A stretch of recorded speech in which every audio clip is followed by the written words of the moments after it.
Three, two, go.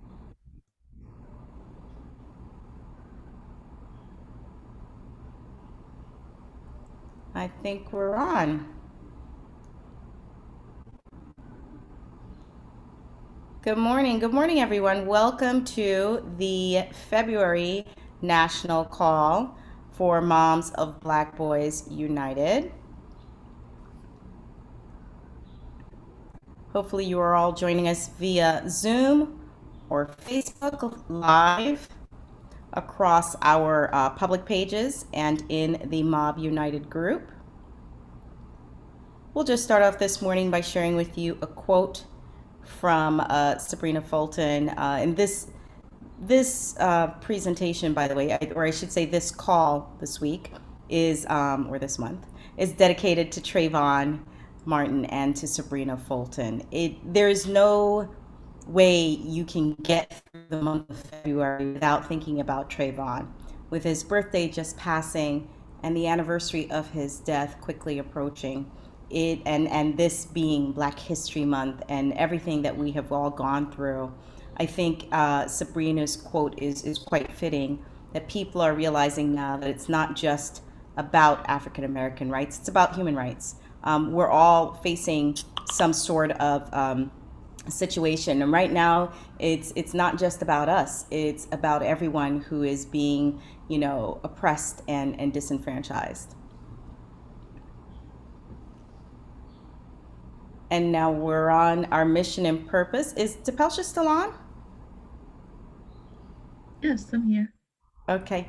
I wasn't sure if you wanted to chime in on this. I know this is usually something No, that you do. you got it. Okay, great. So, as some of you know who join us on a regular basis, and for those of you who don't, Moms of Black Boys and Mob United for Social Change are two sister organizations under the umbrella of Mob United. Moms of Black Boys United provides information and support for moms of Black sons while promoting positive images of Black boys and men. And Mob United for Social Change aims to influence policy impacting how Black boys and men are treated by law enforcement and society. And I think you'll see that today's call is really focused on law enforcement and what we're doing to create change within that arena. And we have with us a wonderful guest who can take us through some thoughts that he has. Our 5-point approach to creating solutions all falls under influencing policy, changing perception, and demonstrating our power, partnering strategically, and promoting self-care. I just want to call out, as we were speaking about Trayvon earlier, that today would have been the weekend that they celebrate Trayvon's life by doing a walk in the Miami-Dade area. With coronavirus, of course, that won't happen. However, there will be a live streaming later on today, and I just want to encourage everyone to join. It's going to be across multiple areas of social media, so you'll have YouTube, Instagram, and Facebook Live, and you can join them at the Trayvon Martin Foundation Facebook page. And now today, I'd like to introduce our speaker, Carlton Mayers the second, Esquire. Carlton is the founder and owner of the head consultant of Mayers Strategic Solutions, LLC. Carlton consults with communities nationwide to identify, strategize, and implement long-term and positive change in police practices, policies, and culture through the C.A.T Method to achieve community empowerment-centered policing reform. He also leads the Criminal Justice Reform Program at the Heartland Alliance in Illinois as the Senior Policy Manager. He received his JD and Master's in Environmental Law and Policy from Vermont Law School and his BS in Neuroscience and Behavioral Biology from Emory University. Prior to joining Heartland Alliance, Mr. Myers directed Southern Poverty Law Center's Criminal Justice Reform Program here in Florida and worked for NAACP Legal Defense and Educational Fund in Washington, D.C. as the policy counsel for the policing reform campaign. He directed the National Criminal Justice Reform Program at the NAACP National Office in Baltimore, Maryland, and co-authored the NAACP Born Suspect Racial Profiling Report, published in 2014 as well. Throughout his career, Mr. Mayers advocates across the country for the application of national best practices to state the local advocacy of criminal justice reform, including supporting advocacy efforts in Ferguson, Missouri, Baltimore, Maryland, North Charleston, South Carolina, and New York City. Carlton was born and raised in New York City. Thank you, Carlton. If you could, Thank you. Can you hear me? yes, we can hear you. Excellent. Well, I want to say thank you to Moms of Black Boys United for inviting me to come out and speak. And thank you very much, and specifically Vanessa, for inviting me to come out and speak today. And what I'm going to do is, so I put together some really nice slides. So I'm going to take off my camera so you don't focus on me and instead focus on these great slides I put together for you. And then we'll start the presentation at that point. So just give me about 30 seconds to get all that up and going. Great.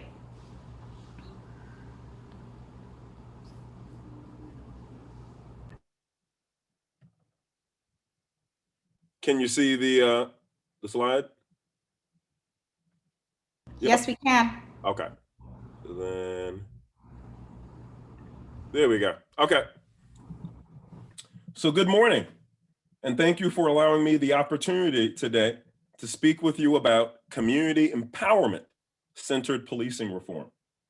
Through my consulting company, Mayers Strategic Solutions, LLC, we work with communities across the country on reimagining public safety by establishing their own policing reforms centered on community empowerment through an approach that I developed and informed by my years of experience as a community lawyer called the C.A.T Method, which stands for C for community empowerment, A for accountability, and T for transparency. In the aftermath of the tragic police killings of Breonna Taylor, George Floyd, and Daniel Prude, and the unjustified shooting of Jacob Blake, there is once again increased public awareness and attention to police violence against people, especially persons of color, which has caused a decline in the public's confidence in law enforcement and galvanized a call for police accountability. However, there will not be true police accountability until the underlying issue of policing is addressed. What is this issue? Well, this issue is the power disparity that exists between law enforcement, who are tasked to protect and serve their communities, and community members whose taxpayer dollars pay for law enforcement salaries and pensions. In this relational dynamic, law enforcement can use lethal force without accountability on a community member who simply makes quote unquote furtive movements. But due to qualified immunity, community members are not even able to sue individual officers for alleged misconduct. To this end, this power disparity must be balanced, and communities must be empowered to change law enforcement policies, practices, and culture in order to eradicate police misconduct and establish sustainable and long-standing policing reform. This is important because ultimately, community members and law enforcement need to work together as one community to support public safety and ensure police accountability. More specifically, looking at policing in America through a historical lens, we need to talk about, as you can see here on this slide, the Black Codes, also called Black laws, were laws governing the conduct of free Black Americans. The most well-known of them were passed in 1865 and 1866 by Southern states after the Civil War in order to restrict Black Americans' freedom and to force them to work for low wages. Before the Civil War, Northern states that had prohibited slavery also enacted Black codes to discourage free Black Americans from residing in those states. They were denied equal political rights, including the right to vote, the right to attend public schools, and the right to equal treatment under the law. The defining feature of the Black codes were broad vagrancy laws, which allowed local authorities, also known as law enforcement, to arrest freed people for minor infractions, such as loitering, and commit them to involuntary labor. This period was the start of the convict lease system, which is the birth of mass incarceration in the US today. Fast forwarding to contemporary times, there are still challenges in policing, which are demonstrated by, as you can see here on this slide, persons shot and killed by law enforcement nationwide in 2020. So all the information I'm going to describe on this slide, you can find on the Washington Post website. So in 2020, there were 1,000 persons shot and killed by law enforcement nationwide. Black people were nearly 25%. That's 226 of 1,000 of those killed, despite being only 13% of the overall US population. Additionally, the racial disparity is even more pronounced among unarmed victims shot and killed by law enforcement. 41 people out of 1,000 killed by law enforcement were unarmed, and 14 of them were Black people. That means that out of the 41 unarmed persons shot and killed by law enforcement nationwide in 2020, at least a third of them were Black people. Lastly, nearly 20% of people, that's 194 out of 1,000, had a mental illness and were shot and killed by law enforcement. Something else we know is that according to a sociological study that was published in 2016, immediately following and for more than a year after the highly publicized assault or death of a Black person at the hands of law enforcement, Black Americans are less likely to dial 911. All of this demonstrates that not ensuring police accountability does not support public safety. So considering all of this, what are the solutions? Well, before I delve into what the solutions are specifically, I first want to talk more broadly about what's happening on the national level, specifically what's happening on the Hill. So as all of us know, last year, after the unjustified deaths of Breonna Taylor and George Floyd, there were national and, to be honest, global-wide protests in support of Black Lives Matter and defund police. So in response to these protests and these demands, Democrat Congresswoman Karen Bass from California introduced the George Floyd Justice and Policing Act of 2020. And as you can see here on this slide, this bill, this legislation, contains a series of policing reforms, some of which I have listed on this slide. For instance, this bill would prohibit federal, state, and local law enforcement from engaging in discriminatory policing tactics like racial profiling, religious profiling, etc. This bill would also restrict the application of qualified immunity to individual law enforcement officers who've been found to have engaged in misconduct. This way, they can be sued in civil court. This bill would also ban chokeholds, carotid holds, and no-knock warrants for federal law enforcement officers. This bill would limit the transfer of military-style equipment from the federal government to state and local police departments. This bill would also incentivize state and local police departments to implement the recommendations from President Obama's 21st Century Policing Task Force report that was published in 2015.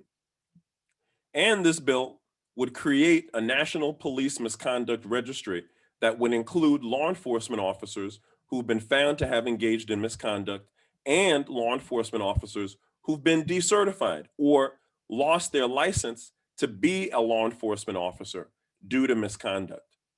So essentially, it's a package of policing reforms that are included in this legislation. So this bill actually passed out of the House in Congress last year. However, did not pass in the Senate. As we all know, Mitch McConnell was the Senate Majority Leader at the time. Now, while this was happening at the same time, Republicans also introduced their own policing reform legislation in Congress called the Justice Act.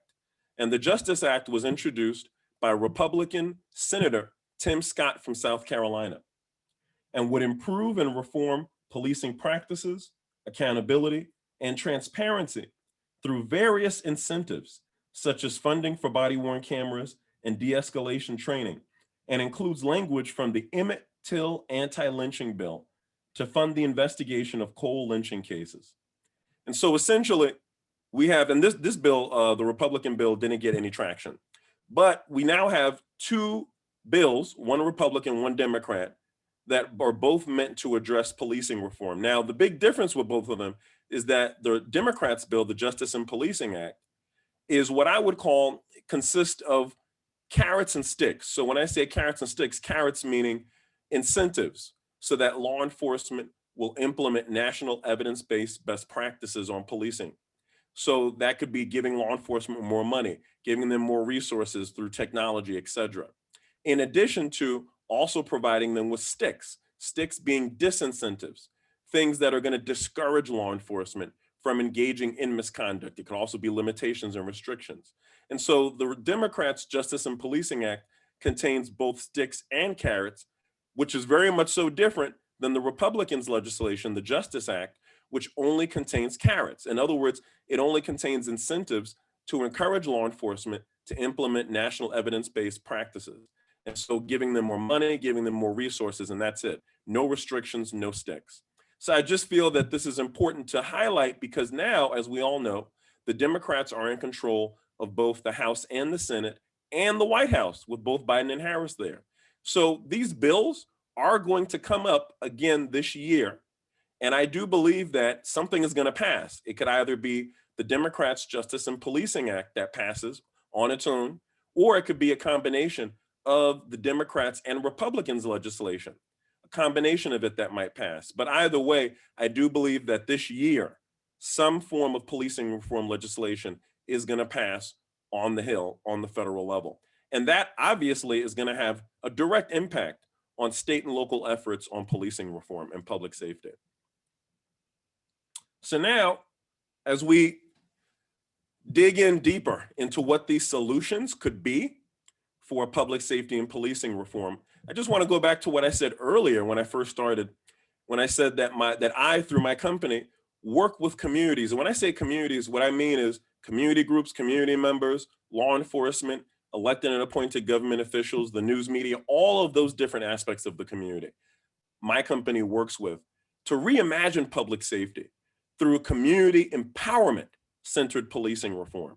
And the vehicle for community empowerment-centered policing reform is the C.A.T method. And the C.A.T method, as you can see here on the slide, consists of three components: community empowerment, accountability, and transparency. Each component must be achieved in order for the C.A.T method to be successful.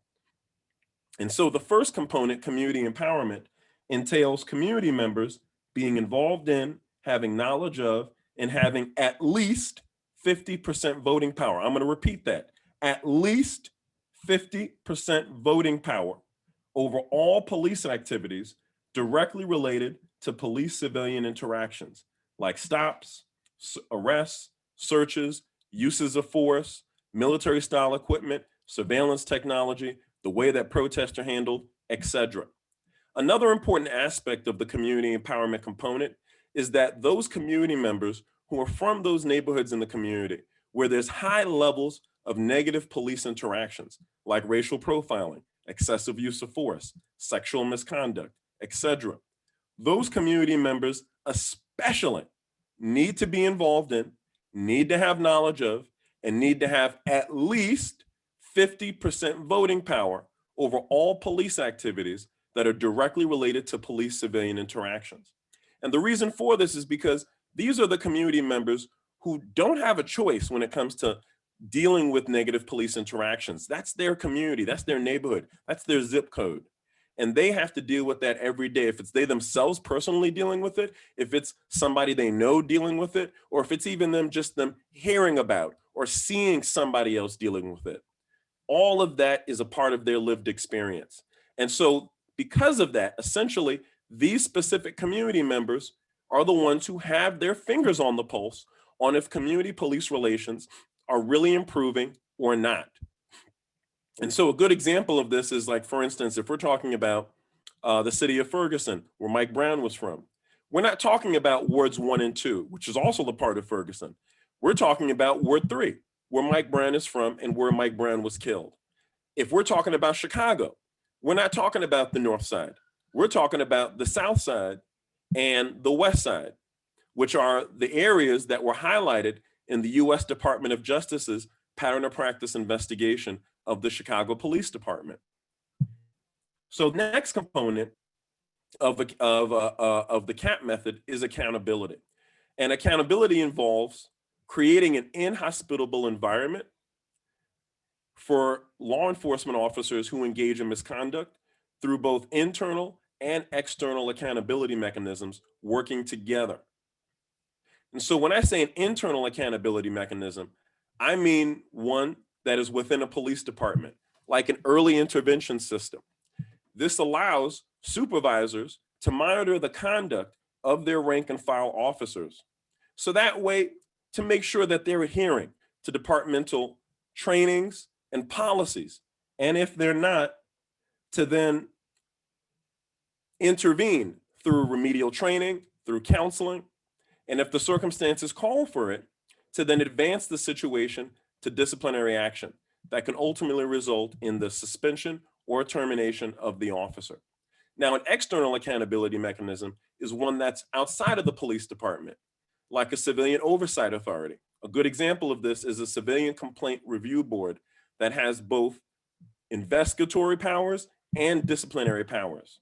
And so when I say investigatory powers, that means that this civilian complaint review board will be responsible for receiving and reviewing complaints of civilians against law enforcement officers at their police department, and then be able to, at their police department, and then be able to use their subpoena powers to subpoena anyone or any materials that are related to the civilian complaint for their investigation.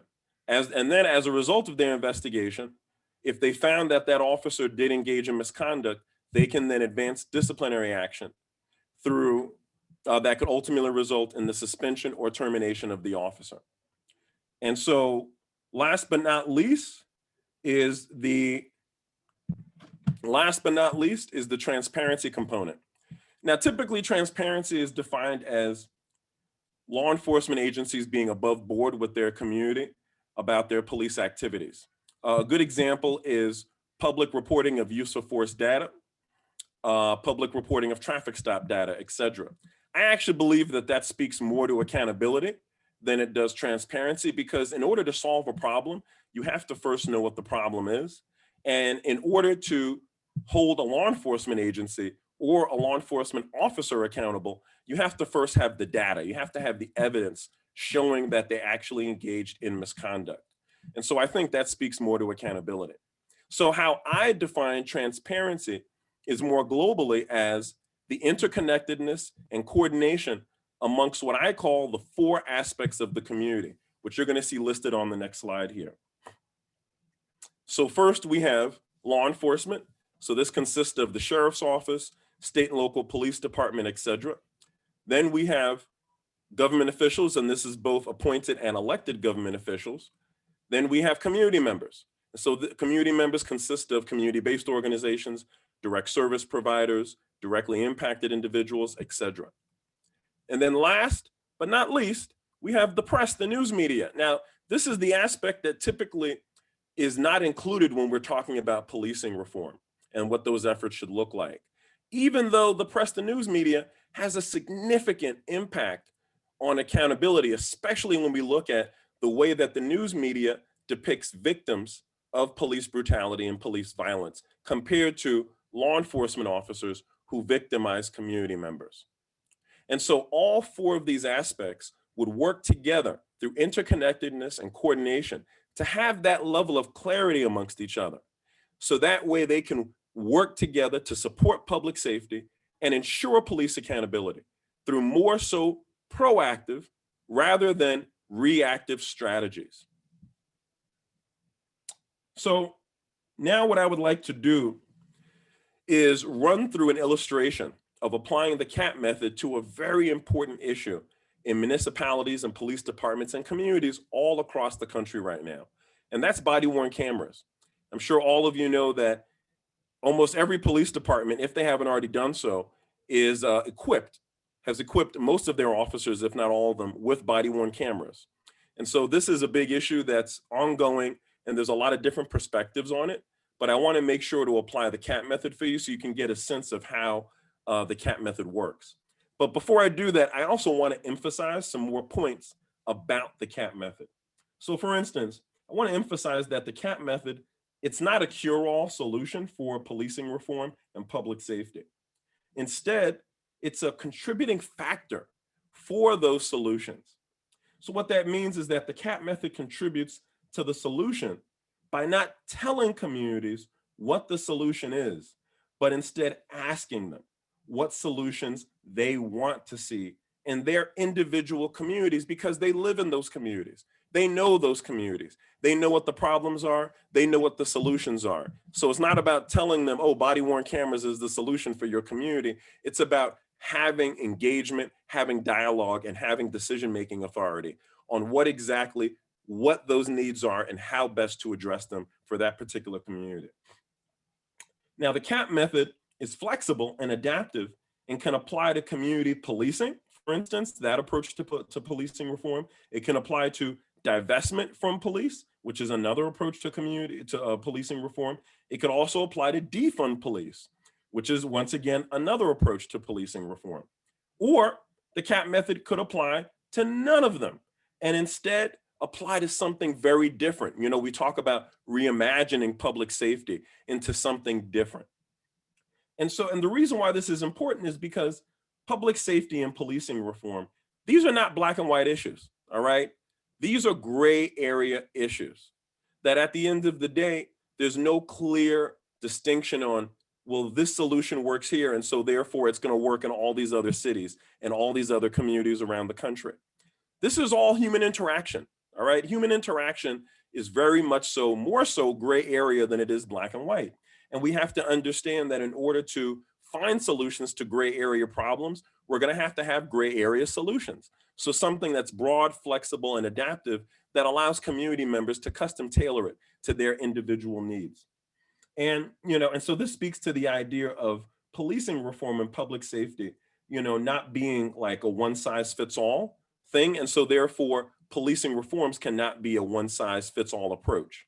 And that's what the C.A.T method is. It's not a one size fits all approach. It's a framework, like I said earlier, that's adaptive and flexible and allows communities to custom tailor it to their specific needs. This is important because every community is different based on its history, based on its demographics, based on its culture, etc. And these are always evolving. And so essentially you can have one community that's next to another community and both of them are in the same state, but they're both vastly different from each other because they have different histories, different demographics, different culture, even though they're in the same state. And because of this, public safety, policing, and policing reforms need to align with the history, with the demographics, with the culture. So it's going to look different. Those reforms are going to look different. And, I think, in my opinion, the best way for me to describe the C.A.T method is actually through a metaphor. I don't know if anybody's ever heard of or ever done in their own personal lives, artwork with clay. And so the way it works, anytime an artist works on clay, is that the clay starts off as a mold. And the mold doesn't have much of any shape to it. It's just like a big glob of clay. They put that mold on a machine that spins, and the artist sits in front of that machine. As that mold of clay is spinning on the machine, the artist then delves their hands into the clay and using their imagination starts to sculpt and craft that clay into what the artist envisions that clay becoming. And the final result is the artwork. And so that's the way I see the C.A.T method. The C.A.T method is the clay itself, and communities are the artist. And so when communities delve their hands or their metaphorical hands into the clay, into the C.A.T method, through their list of demands that they want to see for their community, through what they reimagine, right, for public safety, then they're able to sculpt, craft, and create and start to implement the reforms they want to see in their community. And what my company does is essentially provides them with the guidance, with the options on what not only the national evidence-based best practices are, but just what best practices are even on the state and local levels. And so by providing them with those options, communities are able to then say, well, we want to see this and we like that option. So how can we custom tailor it to work for our specific community that's going to be considerate of our history, our demographics, our culture, etc. So that's how the C.A.T method works. And by doing this, this results in ownership of public safety and policing reforms by the community. And ultimately, that ownership will result in a long-term commitment to these efforts. And, you know, because we all know anytime people have a sense of ownership over something or over someone, they're committed to it for the long term, not for the short term. And so no matter what happens with that situation, they're always going to be directly involved. They're always going to have knowledge of, and they're always going to have that at least 50% decision-making authority over police-civilian interactions. So that no matter what the changing circumstances are externally, it could be an uptick in gun violence, it could be a pandemic, whatever the circumstances are, that community will continue to evolve, continue to thrive, and continue to reimagine what public safety is going to look like and act upon it, implement it, because they'll have this method in place, being the C.A.T method, that allows for all aspects of the community to be involved in a substantive way and not a superficial way. And so I just wanted to make sure to highlight that, because I just think it's important to understand that the C.A.T method is not meant to be a cure-all, but meant to be a contributing factor to the solutions that the community wants to see. And most importantly, when it comes to implementation of these solutions. So now I'm going to switch back to gears, focusing on applying the C.A.T method to body-worn cameras. So as I said earlier, the C.A.T method consists of 3 components, the first one being community empowerment. So the community empowerment component, like I said earlier, this entails community members being involved in, well, number one, especially those community members who are from neighborhoods where there's high levels of negative police interactions, being involved in, having knowledge of, and having at least 50% voting power over all police activities that are directly related to police-civilian interactions. So how this could apply to body-worn cameras is, for instance, a law enforcement agency can conduct a series of town hall meetings with community members, especially those from those neighborhoods with high levels of negative police interactions, to review their body-worn camera policy before it's being implemented. So that way they can capture their feedback of the community members in not only the final draft of the body-worn camera policy, but also in the final implementation of that body-worn camera policy. They would do the same when it comes to making any kind of modifications or changes to the body-worn camera policy. In this way, there's community empowerment. Now, something else that can happen is that there could also be a smaller group of community members that consist of leaders and members on an advisory or governing board of community members that would work specifically with their law enforcement agency on developing and or modifying their body-worn camera policy, and also in regards to the implementation of that body-worn camera policy. One other thing that could happen as well is that it could be all of the above, where you have this group of community members that works with their law enforcement in an advisory / governing role around their body-worn camera program, in addition to having the law enforcement agency to conducting a series of town hall meetings with the larger community to do the same with them, therefore making sure that there's ongoing not only engagement to capture their feedback, but also making sure that the community members are embedded and a part of this process. They have ownership in it for long-term commitment. Now, everything I'm saying on this is not novel. Now, the C.A.T method itself is novel, but the different pieces of it are not, because this is actually already happening. All right. A good example of this is when it comes to the town hall meetings that can be held around body-worn camera policies. That happened already in Camden County, New Jersey, their police department. Back in 2014, the Camden County Police Department held a series of town hall meetings with their community members to review their body-worn camera program and policy before they finalized it and implemented it. So they made sure to capture their input, include that in the final draft of the body-worn camera policy and in the implementation of that body-worn camera program, which is still in place to this day. Now, when it comes to that smaller group of leaders and members that would meet specifically with law enforcement in a governing/advisory role. That's also happening. In Cincinnati, Ohio, a matter of fact, a bunch of community groups there are in the process of developing that group that would consist of community members who are from those neighborhoods in Cincinnati where there's high levels of negative police interactions. So that way they can work with the Cincinnati Police Department on not only the body-worn camera policy itself, but the implementation of that program. And so the next component is accountability. And like I said earlier, this involves creating an inhospitable environment for law enforcement officers who engage in misconduct through both internal and external accountability mechanisms.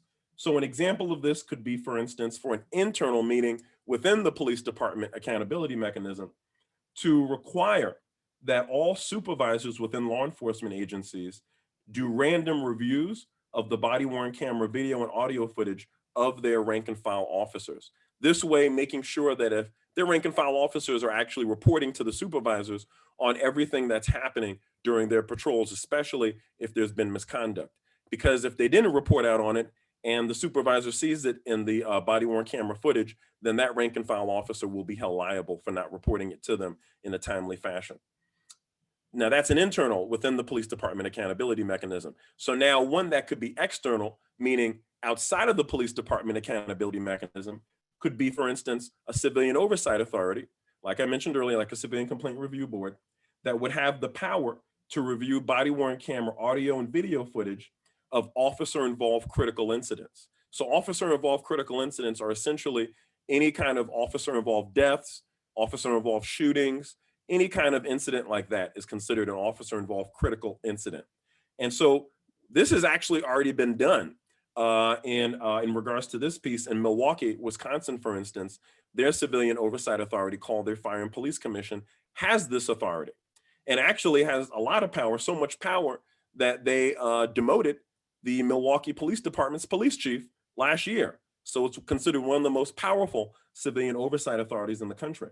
And then in regards to requiring that supervisors do random reviews of body-worn cameras, that's actually a recommendation from the body-worn camera toolkit that was published in 2014 by President Obama's US Department of Justice.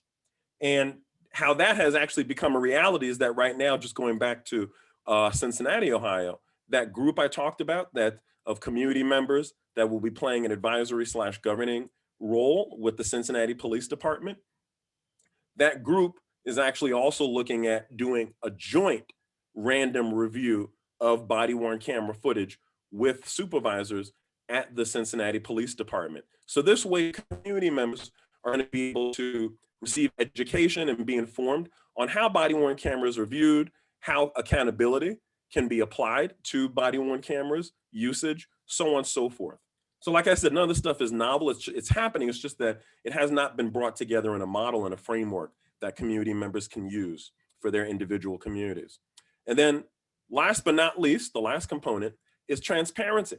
And as I said earlier, transparency is the interconnectedness and coordination amongst the four aspects of the community, being law enforcement, community members, appointed and elected government officials, and the news media, all working together to support public safety and ensure police accountability through more so proactive rather than reactive strategies. And so how that can be applied to body-worn cameras is essentially law enforcement agencies establishing mandatory release of video and audio body-worn camera footage of officer-involved critical incidents to the victims' families and community leaders within 24 hours from the incident, and then a mandatory release to the public, the overall public, within 48 hours to 72 hours from the incident. So this speaks to the importance of honesty with the community and the consideration of trauma experienced by the community from officer-involved critical incidents. And we've seen how when communities have not been or have been more so reactive rather than proactive on these issues, how that can go down a negative path. But first, before I go into that, I just want to say the importance of respecting the families of these victims and making sure that they are the first ones to see that video footage within 24 hours of the incident. That's just out of respect, number one. And then also making sure that the community leaders are also able to see that video footage within that 24-hour period, because then those community leaders who have the trust of the community can go back to their communities and let them know this video or this footage is about to be released, and to help prepare them for the trauma that they're going to experience from not only seeing and hearing the footage, but also from hearing about it from other people. All of that is trauma. And so it's very important, to prepare them for that. That's not going to stop backlash. The backlash needs to happen. That's a natural thing for humans, to have an emotional backlash to trauma. But it can be handled more constructively if the government, the community, law enforcement, the news media all work together to be more so proactive rather than reactive when it comes to how do we address these kinds of instances if they happen, right? And when they happen. And so to do that is going to have a more constructive outcome than not doing it. And an example of communities and cities that have not done it is a good example is Chicago, Illinois. The Laquan McDonald case from back in 2014, 2015, back when law enforcement gunned him down. It was caught on, I believe, dashboard cam video. And the Mayor Rahm Emanuel and the Chicago Police Department covered it up for months. Eventually, it surfaced into the national mainstream. And once that happened, that ultimately resulted in Mayor Rahm Emanuel not getting reelected for mayor, and added fuel to the fire for the U.S. Department of Justice's pattern of practice investigation of the Chicago Police Department that ultimately resulted in the ongoing consent decree in Chicago. And then even more recently, we've seen that in Rochester, New York, with the Daniel Prude incident, where we had an African-American gentleman who was in crisis and due to mental illness, and law enforcement ended up restraining him and manhandling him, which ultimately resulted in his death. That was all caught on body-worn camera footage. And that footage was covered up not only from the community, but also from the mayor of Rochester, New York. And that ultimately resulted in the police chief and all the leadership in the Rochester Police Department resigning because they lost the trust and confidence of the community. So it's so important to be more so proactive rather than reactive on policing reform. So now, starting to wrap it all up now, this brings us to this question: why is policing reform important? And this picture, which was taken during the uprising in Minneapolis after George Floyd's death last year. So if we are to apply the 4 aspects of the community to this picture, what do we see here? Don't forget 4 aspects being community members, law enforcement, appointed and elected government officials, and the news media. So what do we see here? We see, number 1, law enforcement on one side of the street, military style gear, ready to go, shields up, let's do this. On the other side of the street, we see community members of varied backgrounds, locked arm in arm in camaraderie. And then who's in the backdrop but not in the mix recording it all? The news media. That's how we're able to see the picture. And who's not present? Elected and appointed government officials. So to me, this picture is symbolic of policing reform in the United States today, because elected and appointed government officials, like I just said earlier, tend to be more so reactive rather than proactive on policing reform. In other words, they tend to show up and do something on policing reform after there's been a high-profile incident of an officer-involved death, officer-involved shooting, or even if protests have been mishandled by law enforcement.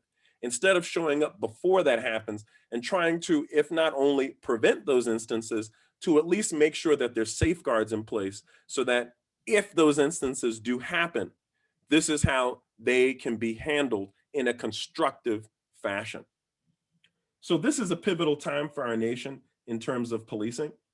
True policing reform is when community members and law enforcement respect each other and work in collaboration as one community to support public safety and ensure police accountability. And this picture would change and really should look like, if we apply the C.A.T method to it, law enforcement getting rid of their shields, getting rid of the military style equipment and gear, and using that yellow line in the road there in the street as a bridge rather than a divider, and walk across it and lock arm in arm with those community members in camaraderie. And the news media, instead of being out in the mix, get in the mix and lock arm in arm with community members and with law enforcement and record that. And most importantly, to make sure that the appointed and elected government officials are there now, locking arm in arm with community members, law enforcement, and the news media, all working together as one community to own their solutions for their particular community, to support public safety and ensure police accountability through more so proactive rather than reactive strategies. And in order to accomplish this effort, community empowerment centered policing reform is necessary to address this ongoing power disparity by empowering communities through the C.A.T method and thus providing long-term solutions to a long-term problem. And so now wrapping it all up, this is the what. My company's consulting services for state and local legislative and grassroots advocacy, all done through the C.A.T method that I detailed earlier. And then last but not least, this is the how. My contact information. Although I did a simplistic and quick run through of reimagining public safety through community empowerment centered policing reform by applying the C.A.T method, I am also finalizing a strategy workshop on applying the C.A.T method to the 21st Century Policing Task Force final report recommendations, like I mentioned earlier. Additionally, I provide a presentation on the intersections between policing reform and environmental/climate justice. So thank you, and please do keep in touch. Thank you so much, Carlton. If you can come back on video, we have a number of questions for you.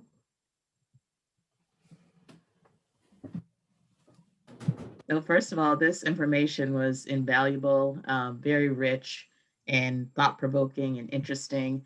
And I just have a few questions that have come up and some that I have of my own. And I would start with kind of the big question that's on the table right now in terms of police reform. And that is it realistic to think that police forces can be retrained and reformed? Or do we need to shift toward taking some of their responsibilities away in terms of situations that they're currently handling and reallocating resources to other agencies who handle certain types of situations? So this is what the Defund the Police movement is all about. And I'll just give a recent example from the news. You mentioned Daniel Prue, which is a case that, Mob United spoke out against and had people on the ground protesting about, because focusing on, the impact of Black males and the intersection of mental health is a big area of focus for us. A more recent example is also in Rochester. Police responded to a domestic dispute with a 9-year-old girl and pepper sprayed and handcuffed her in the snow on the ground. And so those kind of incidents make me say, like, I don't know if this can be retrained and reformed. Maybe we need a different type of force that's not a part of the police force responding to those types of incidents, because do we really need an armed officer to respond to a 9-year-old girl?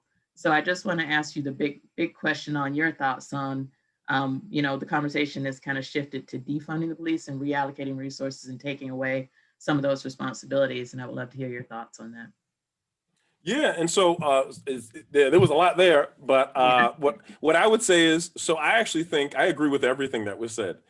I think we need to have a combination of it. I know we talk about defund, which is great, but I think it's even more important to talk about, I guess, like divesting law enforcement of certain roles and responsibilities, and instead delegating those roles and responsibilities to professionals who are unarmed, number one, so they're not coming in with any kind of inclination or assumption that they're going to be using any kind of force that can ultimately result in the death of that individual. Instead, they're going to come through equipped with knowledge, equipped with de-escalation, right? Slowing situations down, and being able to address the needs of those individuals.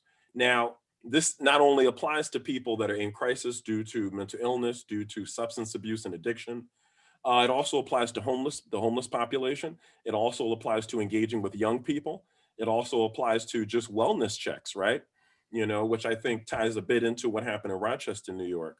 And so I agree with that. And I know that right now there's a lot of communities that are already doing that. We already know about the CAHOOTS program in Oregon, which is a program that has a mobile crisis unit that essentially, they work with the Eugene, Oregon Police Department on triaging certain cases that they determine are more so appropriate for a non or unarmed mental health professional approach with the mobile unit as opposed to armed law enforcement. And they go out on their own. They don't go with law enforcement. It's not a co-responder model. This is a community responder model where it's just that group that goes and engages with the person. I know that this has been replicated more recently in I think the past 6 or 7 months in Denver, Colorado. They have a similar program called the STAR program that's actually doing very well. There's a lot of press around it that was published this week and last week. But that's replicated and modeled after the CAHOOTS program that I just talked about in Eugene, Oregon. Once again, a community responder model, not a co-responder model. Now, I do know that a lot of law enforcement agencies, including like a lot of police associations like NOBLE, the National Organization of Black Law Enforcement Executives, and others, are really encouraging more so a co-responder model, which means that you would have both the mental health professional who's unarmed and a law enforcement officer who is armed, but also trained in crisis intervention techniques and in de-escalation to approach and engage with these individuals when they're in crisis or for other circumstances. And, you know, there's still a lot of back and forth on that, but don't forget what I said earlier. There is no one size fits all approach to policing reform. This is all gray area stuff, right? So we can't think, well, if this worked in Eugene, Oregon, and this worked in Denver, Colorado, then this is also going to work in Milwaukee, or this is also going to work in Los Angeles, or this is also going to work in New York City. It may not.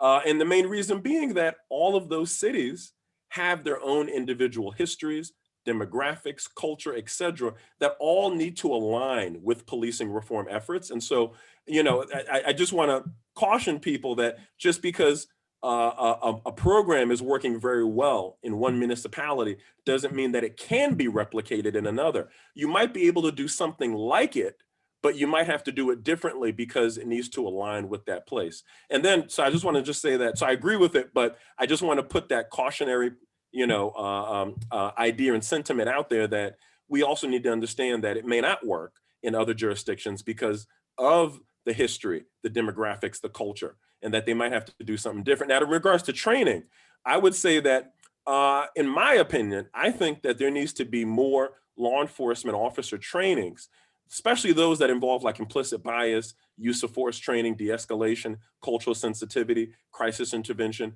that need to have community participation in those trainings. In other words, trainings that are developed by both a community-based organization working in partnership with the police, the law enforcement agency, on putting on these trainings that would include new recruits, in-service officers, and community members to do this together through role-playing, scenario-based training. And that way, they could do like a traffic stop role-playing, right? Law enforcement officer acts it out with an actual community member, and then everybody watches.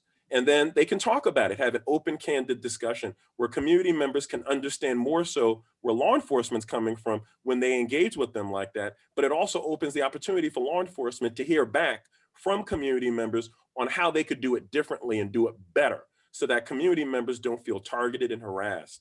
And so I just believe the more that we bridge, like I said, those 4 aspects of the community, their interconnectedness and coordination, the better we are at handling these issues and making sure that we have long-term solutions to a long-term problem. So I agree, it's not necessarily that law enforcement needs more training. I think it's just about how those trainings are conducted. I think there needs to be more community participation and involvement. I'm not talking about youth academies and citizen academies. I'm talking about the actual annual ongoing trainings need to have community members involved in them. Got it. Thank you. That's very helpful. And this isn't within the police training, but I'm sure you're familiar with Noble's program where they have interactive workshops to train people on how to interact safely with law enforcement, and they do role playing with young people. So we've hosted those kind of interactive workshops in cities all across America in partnership with Noble. But you said something that leads to my next question, which is, I heard you say there's not a one size fit all approach, and you have to consider the history and culture and policies of each jurisdiction. But you also mentioned the Justice in Policing Act, which we have been lobbying for, which attempts to take a national approach to solving some of these problems. So I just want to know how you reconcile that. And I'll also add that, if you let the community decide on some of these things, there are many communities that the 50% is still racist and doesn't want any of this. So how do you get around that and, reconcile it needing to be tailored and, community driven and led, but also have potentially national standards? Right. And so thank you. That's a really good point you raised. So there's two issues. One thing is that, in my opinion, I think that we learned from the Obama administration, almost a decade of Obama doing, some really good work on criminal justice reform, especially related to policing reform. I believe that his administration was the first ever in US history to really dig in deep and do, put a lot of investment, time, and energy into establishing some kind of a baseline on policing reform for the whole country, and especially getting the buy-in from law enforcement. I think Obama put a lot of time and energy into that, and I think that that was very good to get those conversations going. However, what we've seen in the past 4 years, ever since President Obama and his administration has not been in power, and instead it's been now a new administration, right, and a new president, is that all of that time, energy, and money, where's the payoff, right? The 21st Century Policing Task Force report recommendations, the open data collection initiative, even those pattern of practice investigations that resulted in consent decrees. Most of those consent decrees are still having issues and challenges. And in even those pattern of practice investigations, even though they've been great tools for advocates to show the evidence, like I mentioned earlier, for accountability, you need to first show if there's a problem, that's how you solve the problem. So they have that evidence through those pattern of practice investigations, but we're not seeing the implementation, right? And the reason I believe that is because I think something that we can improve upon going forward through lessons learned from Obama is that policing reform needs to be state and local led and not federal led.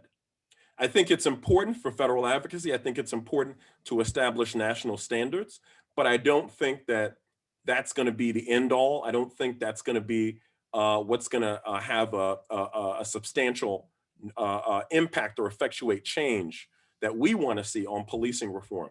Because at the end of the day, where the rubber meets the road on policing reform is on the state, and most importantly, and especially on the local level.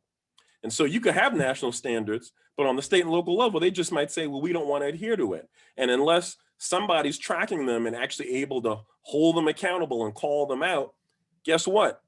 It doesn't get implemented. But if you put those same standards in place on the state and local level, it's a lot more difficult for state and local officials to say, we're not going to do that, because now it's their own laws, their own standards that are holding them accountable, right? Not the federal level. So the only time you really see the federal level really weigh in is anytime they do a pattern of practice investigation and a consent decree or something else through the DOJ typically. That's the arm that typically enforces.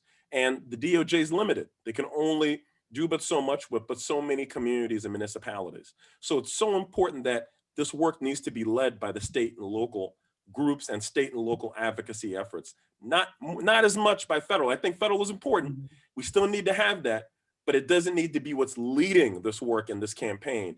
It needs to be that it's supported. In other words, step up and step back in regards to the federal advocacy, but state and local need to lead it. Now, in regards to the 50%, I just want to ask one question before we move on. So then what are your thoughts on the Justice and Policing Act? Because it does attempt to, it does things like create a national database of, bad cops, so to speak. It also takes away funding from local police forces if they don't do certain things around training and implementing certain policies. So do you think it would be helpful, understanding that it needs to be state and local led ultimately? Do you think having that kind of hammer from federal government would be helpful? I think it could be helpful. Depends on how it's implemented, So like a lot of the work I did at Legal Defense Fund and also NAACP National when I led that program is that, and just my experience as an attorney, as a community lawyer, is that at the end of the day, it's great to get bills passed. It's great to get initiatives started, but the most important thing is implementation, right? And that, it's good to have big ideas, but how is it going to be implemented? How is this going to look? How is it concrete? How is it actionable? And most importantly, how is it sustainable over a long period of time and not a short period of time? And when I think about the federal government, I'm thinking about, okay, we passed this into law, but how is it actually going to work? Like, what are going to be the rules on the books that are going to lay out specifically how states are supposed to provide that data to the law enforcement agency or agencies about which officers have engaged in misconduct in their various police departments, about which officers have been decertified or lost their license to be a police officer. Right now, states are having a hard time with law enforcement agencies reporting that kind of data to the state elected officials and to the state agencies. So, you know, it's those kinds of details that mean a lot. And I know from working on, for instance, the Death in Custody Reporting Act, which was a federal level piece of legislation, and also the FBI use of force portal, both of which were passed while Obama was president. All of that stuff moved forward. However, that data was never collected because the rules were never put in place. The corresponding rules and regulations were never put in place to make sure that there was a way for the federal government, for the FBI, for those agencies on the federal level to be able to obtain that data from state and local law enforcement agencies. So at the end of the day, we have these programs that are on the books, but they're not moving, they're not being implemented because there's no corresponding rules and regulations to implement them. And so that's what I'm saying. To me, and this is why the C.A.T method is so important, because the C.A.T method is solutions oriented and it focuses on implementation more so than anything else, right? I mean, identifying the solutions is also important, but I feel that the implementation a lot of times is where most communities and law enforcement get stuck. I think the federal government did as well with the 21st Century Policing Task Force report recommendations. And so that's why I really want to hone in on how do we actually make this happen instead of just, you know, getting it passed and having it on the books. That's why I just want to go back to that 50%. Just understand that that 50% is not only of the overall community, right? That 50% voting power. It's most importantly from those community members who are from those neighborhoods where there's negative police interactions. So Ward 3 in Ferguson, not Wards 1 and 2, where you might have more of those groups that would affiliate more with Blue Lives Matter and with, you know, what happened on January 6th, right? Those sympathizers. They're not going to be in Ward 3. They're going to be in Wards 1 and 2 of Ferguson, right? We're talking about here in Chicago. They're not going to be in the South Side and the West Sides. They'll probably be in the North Side of Chicago because of those demographics, right? And so we want to make sure that those community members from those neighborhoods where there's high levels of negative police interactions, they're the ones especially that have that 50% voting power. Because when they're always involved in a substantive way, not just like, hey, I'm here, check the box, I showed up to the meeting, community engagement, which is what community policing typically espouses. Right. I'm trying to go beyond that. I'm talking about community empowerment centered policing reform, not community policing. Two very different things. And so when you have that substantive engagement, that's when you have the long-term ownership and commitment to changes. And no matter what happens, those community members are always involved in a substantive way. So their voice is always going to be included in whatever changes are going to be made going forward around public safety and policing reform. So, I mean, you know, I hope that answers it, but I'm just trying to say it's inclusive. Have to break down the various districts or sections of a city to set up these community bodies. Okay, so we have a couple of questions on how the C.A.T method actually works from Kiana, one of our chapter leaders. She wants to know, this is a two-part question. How would a community member find out if they are able to apply the C.A.T method within their specific area? Is it strictly just having the 50% voting rights? How would a person know that they have 50% voting rights? So that's the first thing, like how would you know if this is already in effect in your city? And who would gather community members to implement the C.A.T method? Would it be strictly the community members or include outside stakeholders? So how, if we want to apply C.A.T method in our jurisdictions, how do we get it going? How do we know if it's already there? And do a lot of cities already have this? So some cities do and other ones don't. A good example, like I mentioned earlier, is Milwaukee, Wisconsin. Their civilian, also one way is through like a civilian governing board of some sort, like a civilian oversight authority, like a civilian complaint review board or something like that, to that nature. Like I mentioned earlier, Milwaukee, Wisconsin, they have their Fire and Police Commission, which has a lot of power. It's only civilians and it's only civilian led. No law enforcement are on it. And it has the power, like I mentioned earlier, to not only do subpoena and disciplinary powers over civilian complaints, but it also has the power to demote the police chief of the Milwaukee Police Department, which it did last year. And it also has the power, let's say that the Milwaukee police chief disciplines one of their officers for misconduct. That officer can appeal that decision to the Fire and Police Commission. And the Fire and Police Commission, this civilian-based org or body, can reverse the police chief's decision if they find that it's not sound, if they find that it's not, that it's not consistent.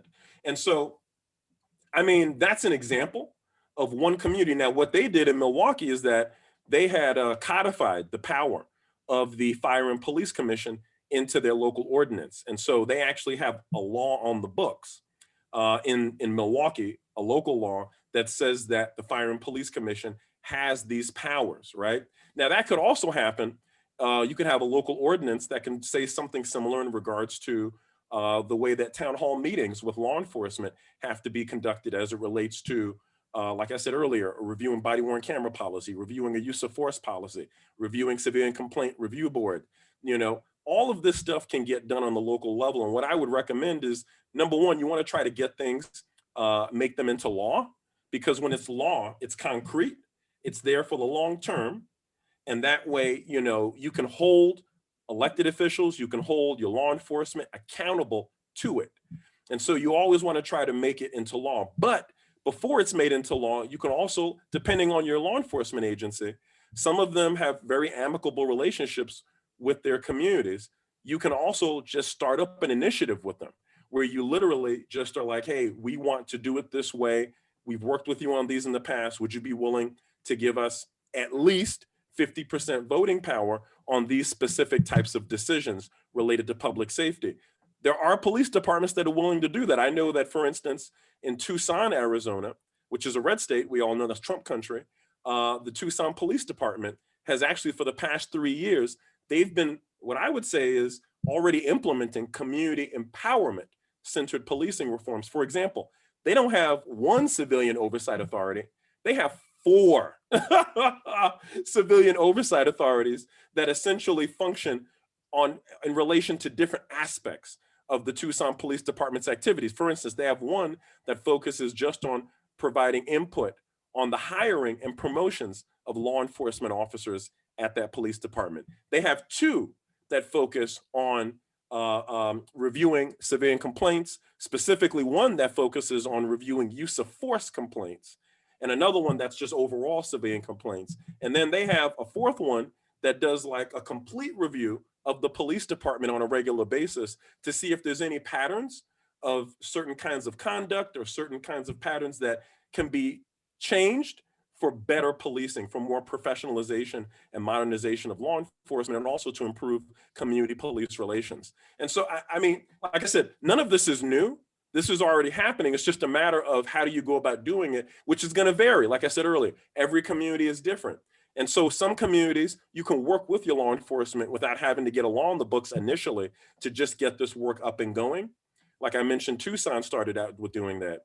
But then ultimately, they were able to get it codified, not only into law with those 4 different civilian oversight authorities, but also through practice. And the practice was codified by changing departmental policies. So actually working with their law enforcement to make it a policy, and then working with their local elected officials to get an ordinance on the book to make it law. Something else you could do, like what we did here in Illinois, we recently passed our policing reform legislation, which is considered some of the most progressive in the country.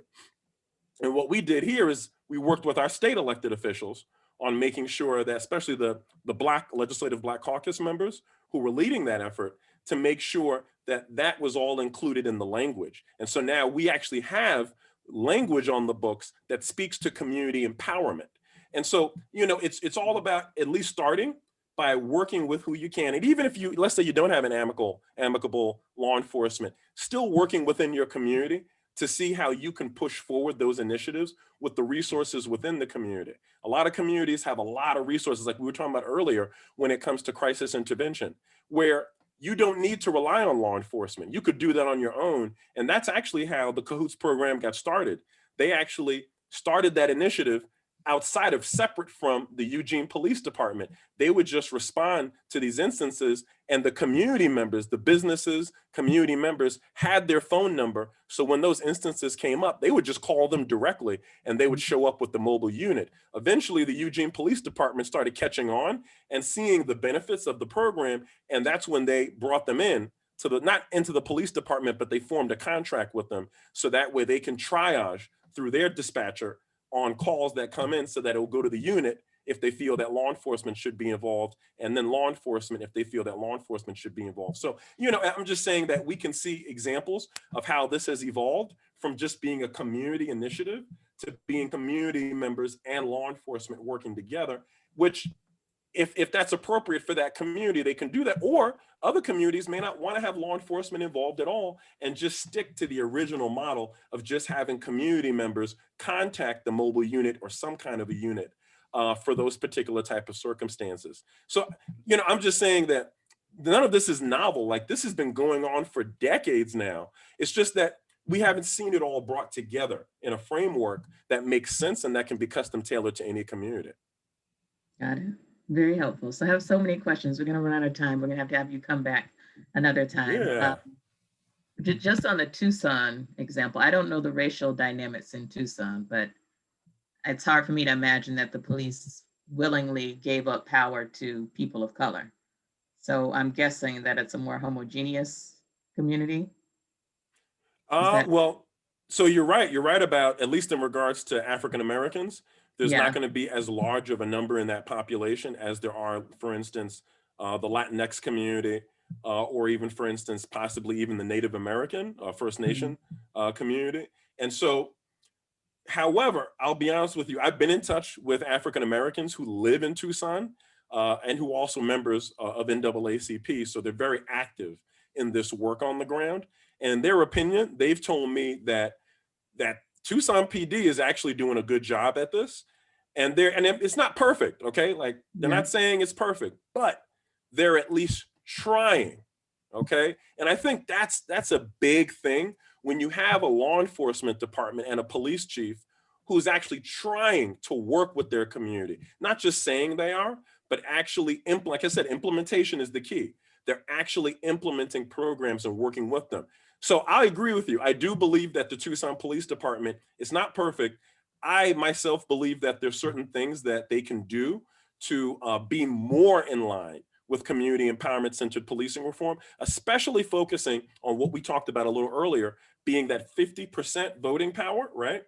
Especially for those community members who are from those areas where those negative police interactions occur mostly.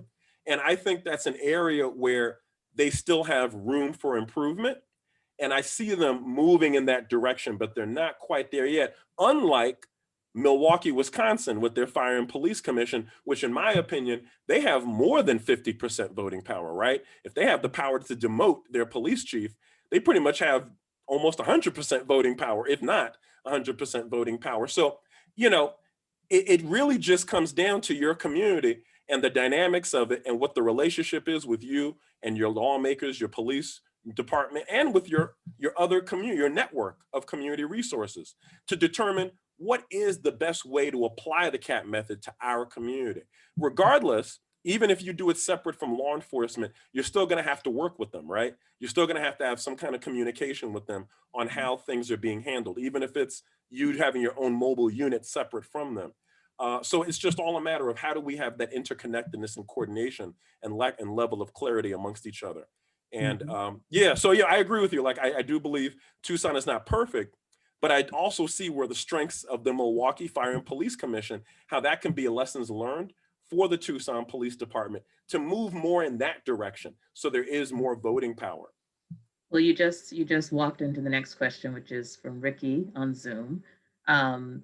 She doesn't, I don't know if she or he, but doesn't understand why not advocate for the public electorate to have 100% voting rights in policing and defunding and reform instead of 50%. And who is the other 50% in your equation, the police department? So the at least 50%, so at least 50% would be for specifically community members. Now, because I mean, at this point, law enforcement already has pretty much 100% decision-making authority. That's the problem. And, you know, that's the reason why there is a power disparity, is because they have all the power and community members don't in comparison, especially those coming out of those neighborhoods where there's high levels of negative police interactions. So we want to make sure to empower those community members so that way they have at least equal footing with law enforcement when it comes to specifically police activities that are directly related to police civilian interaction. So you could very well have 100% decision-making authority over that. And I do believe, going back to Milwaukee, Wisconsin, that the Fire and Police Commission example I gave really speaks to what that could look like if a community were to say, well, we want to have damn near close to 100%, right? Authority over our law enforcement. How can we do this and make it law, right? So that way it's long-term and not short-term. And when we look at the Fire and Police Commission in Milwaukee, I believe it's been around for at least 50 years. So we're talking about at least 5 decades of them having that level of authority and power, right? So, you know, I do believe that that's already happened in regards to 100% authority. It's just a matter of how can we replicate that in other communities? Now, I do believe not every community is going to want to have more than 50%. Some of them might only want to have 50 because, in my experience from working with communities, is that some of them have very amicable, very friendly relationships with their law enforcement because they have a police chief who makes sure that there's a culture of communication, of engagement with their community members. So they have that open door policy with their police department where they just have regular meetings.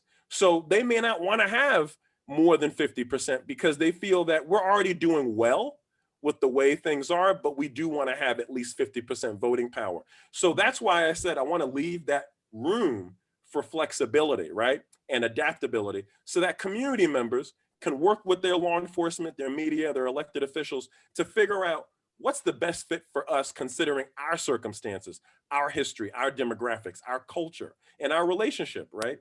Considering all of that, is 50, is 60, is 70%, is 100% better? Or is it just, you know, 50? So that's why I wanted to leave that room because, like I said earlier, there is no one size fits all approach to policing reform. And I just don't want to have the C.A.T method come off as if it's telling people, this is the solution. This is how you have to do it. If you don't do it this way, then you're not going to have any solutions to policing reform. It's leaving them the room to create it for themselves because they are the artists of their community. Yes, it's very clear. It's a framework. So another question from CK on Zoom is how, and this is a big one that we run into, how does one defund or divest with the stranglehold that police unions have on local politicians, policy, and budgeting? A lot of things don't get done because the unions push back on any efforts at reform or change. How do we deal with that? So this is a great question and one that I love to answer. Okay, good. Because the police unions, like a lot of the work I did as an attorney at Legal Defense Fund, had to do with trying to, you know, figure out this problem, how to solve it.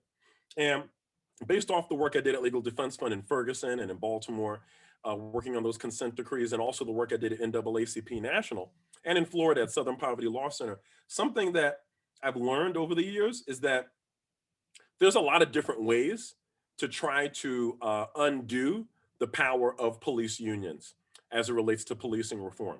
So one way to do it is I like to look at a more recent example from 2018.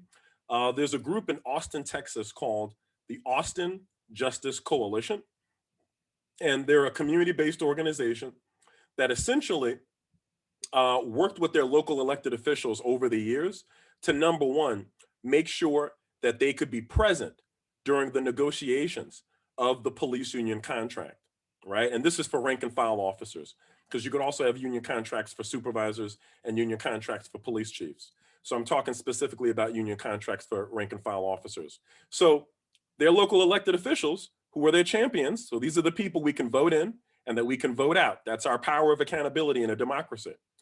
They allowed and invited those community members to attend those negotiations in person.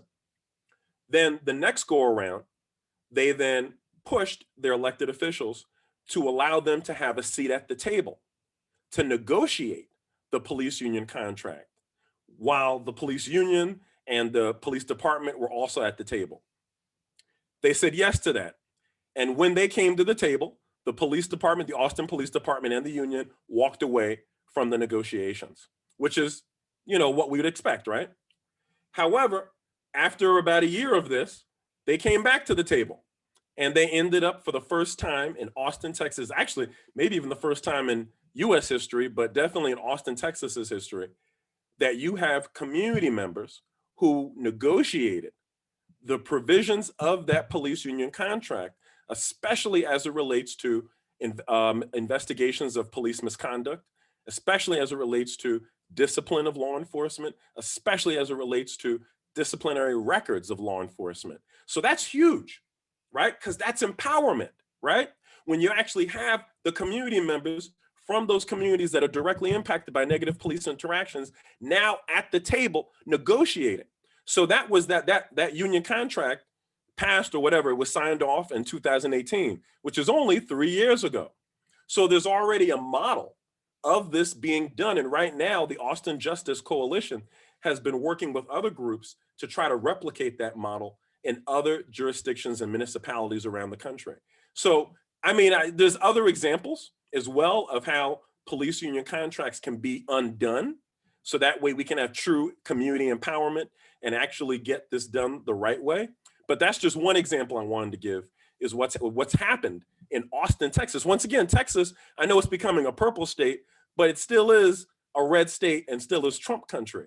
And these kind of reforms happened 3 years ago while Trump was president, right? So I just want to kind of continue to say, these are red states doing this. Milwaukee, Wisconsin, Tucson, Arizona, Austin, Texas. These are red states, not Democrat states that are doing this. They weren't red this time. That's true. That's true. Right? Thank goodness. In Texas. And Austin's a little different within Texas. It is. That's true. Austin is different. So, okay, I have a two-part question again, but it's all around the same theme, which is around mobilization. So most people, respond to tragedy. They react after something has happened. They march and protest after someone's been killed. Mob United for Social Change is all about being proactive, about being preventative, about have a consistent presence, a steady drumbeat of actions, these micro actions of showing up at local meetings, of getting involved.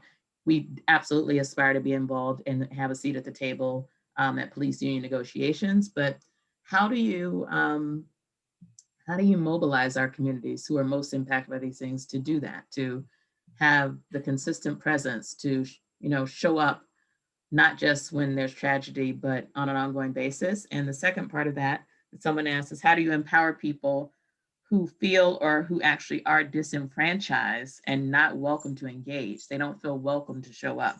How do you gather the momentum to get them to move toward being involved in making these demands and requests? This is from Otisa on Facebook.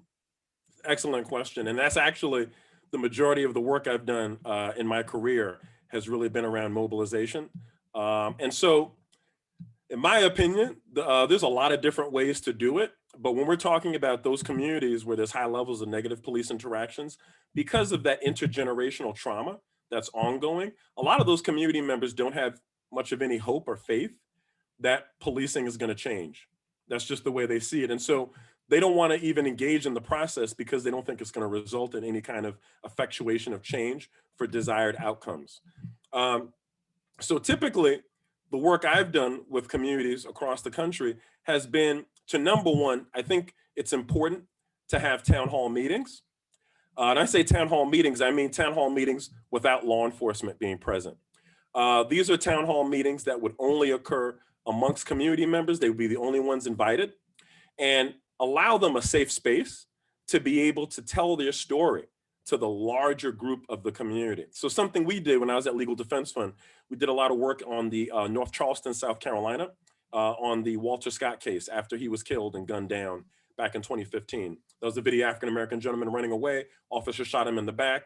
Then he put his taser by the body to make it seem like he had to shoot him because he grabbed for his taser. He didn't realize that there was a civilian recording the whole thing on his camera phone. And so that's the Walter Scott case. And when we were in South Carolina, we ended up conducting at least 4 different town hall meetings where number one, we created a safe space where it was only community members that were invited, and we've had a microphone up front, community members in the audience facing them. And we also hired a stenographer. So somebody who could record what was being said so that there's a written document, a record. So that way there's something that advocates can use to determine what their list of demands are, meaning that these are the problems in our community and these are the solutions we need to address those problems, right? Have it all written out. Now, of course, before that's done, you want to make sure you get some kind of written consent from those community members. So that way they're agreeing that whatever I say today, you can actually record by the stenographer. I'm okay with that. Or if they even say, just put anonymous, don't put my name down. So that's also important to have that level of reciprocity and clarity amongst each other. And so we held these town hall meetings, we recorded everything that was said. And then we finally, what we did is we put together with the community a list of their demands based on what they said their issues are and their problems. And during these meetings, we also talked about solutions. And the solutions piece, a lot of times is where communities tend to get stuck because number one, a lot of times they don't know what the options are on what national evidence-based practices, and just to be honest, just best practices are, even on the state and local level around the country. And so this is where having an expert like myself, a consultant who has that knowledge and experience, can come in and provide those options and also provide information and guidance on how to implement those options so that they're custom tailored to your particular community. Now, I'm not saying you're going to need an expert to do that. Some communities, like we've seen with Defund Police and Movement for Black Lives, have been able to kind of do this work on the local level together. But I do believe that if you want to have a comprehensive set of solutions and actually know how to implement them, you're better off on the front end, including an expert, a consultant, to help you at least put that together so that you have that framework in place. And at that point, all you need to do is just move on it. You already have the strategy in place. You just need to move on it.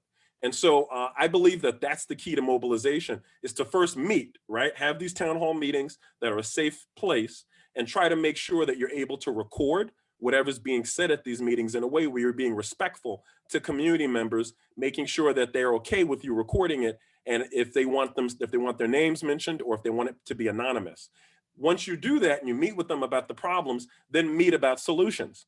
And I think that's when you bring in a consultant, if you need one, to help you kind of figure out what those solutions are and how you can implement them. You put together the plan and the strategy at that point, and then you move on it, right? And that's where the C.A.T method has now been framed. And now you're moving on it to make that C.A.T method into a reality. Thank you so much. We are officially out of time, but I want to give you an opportunity for closing comments. And I also just want to hear more about what's driving most of your work right now. I think you kind of glossed over that next to the last page. They had a whole long list of things that you do or have done. So what is driving most of your work right now with clients? And we are an organization of thousands of moms of Black boys and men all over the country. What would you charge us to do right now that you think could have impact? What I would say is right now, so something I'm doing is similar to what I did in Illinois. I'm working with state lawmakers, especially Black state lawmakers, on their policing reform legislation around the country to make sure that, number one, they know what the model legislative language is that's based on national evidence-based best practices and national and local best practices. So I've created a document that contains all of this information, and it's all footnoted. So all the research is there to back it all up. I'm not just coming up with things out of thin air and saying this is a good idea. It's like, no, there's concrete data to back it all up, and it's already footnoted in the document. And I'm providing it to them, and then I'm working with them on getting that language included in whatever legislation they're introducing, and working with them on strategies on how to get it passed through their state legislative process.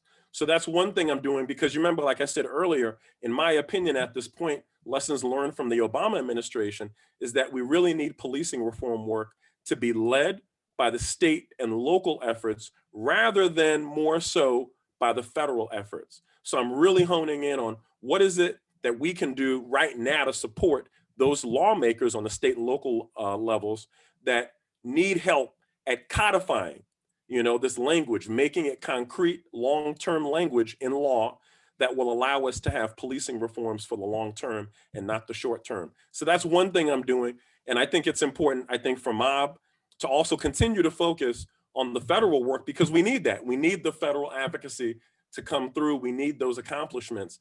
And hopefully that will encourage state and local efforts as well. But most importantly, we need where the rubber meets the ground, the rubber meets the road. We need where the state and local efforts, we need that to really move forward. So right now, that's what I'm working on. And I'm also working, like I said earlier, with state and local communities as well on how we can push those efforts on the local level, in particular, through strategic plans that law enforcement have put forward, through negotiations of upcoming police union contracts, because some of those union contracts are up for negotiation right now. So I'm working with some communities on that.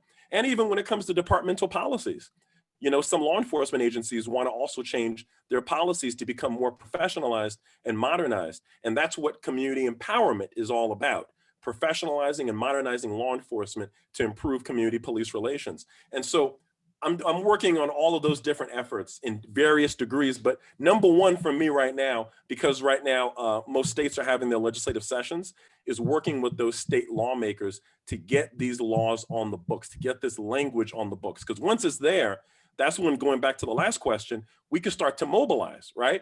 Because now that the law is there, now we just have to make sure it gets implemented.